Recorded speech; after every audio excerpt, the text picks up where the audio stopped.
लाल घाघरा लाल घाघरा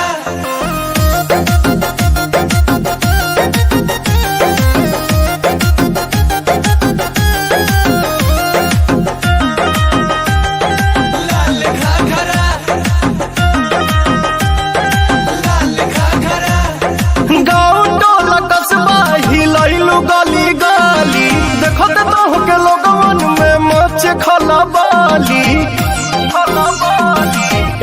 हर गाँव टोला कस्बा हिलैलु गली गली देखते तो के लोगवन में मच खलाबाली भइल बवाल हो बंगाल अगरा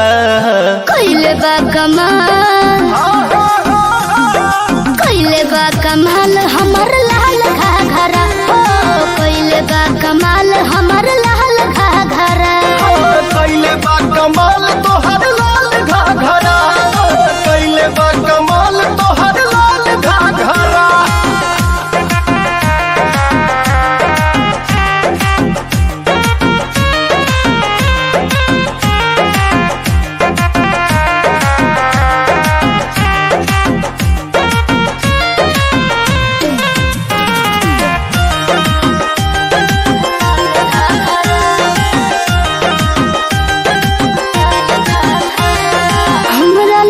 चले न पैया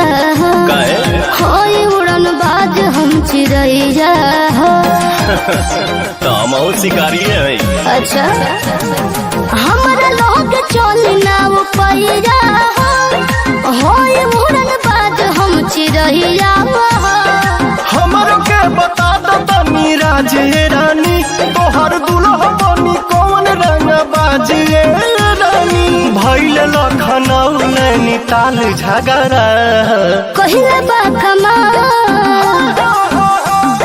कहिले बा कमाल हमर लाल घाघरा हाँ कहिले बा कमाल हमर लाल घाघरा हाँ कहिले बा कमाल तोहर लाल घाघरा कहिले बा कमाल तोहर लाल घाघरा लाल घाघरा लाल घाघरा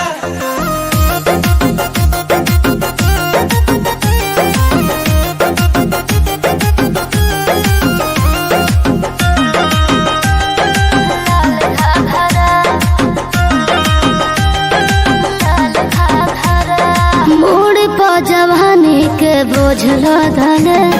रोज रोज बाबू हमर पोज बदले बदलत रहा अच्छा अरे मूडी बहुत जवानी के बोझ लदले